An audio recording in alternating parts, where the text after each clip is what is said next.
Ngunit dapat natin tandaan mga kapatid, na ang lahat ng bagay sa buhay na ito ay physical at temporal. Ano man yung naranasan natin, pagtiisa natin, humingi tayo ng tulong sa Panginoon.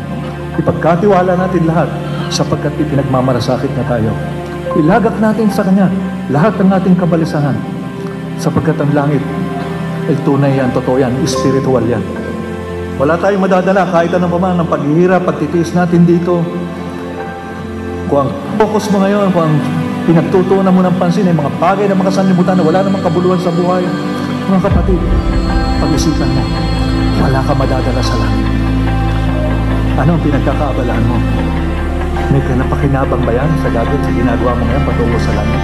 Mga kapatid, let us prepare to enjoy that place called heaven. Ngayon pa lang, pwede nang maranasan ng joy pag tinuon mo ang inisip sa mga bagay na makalangit.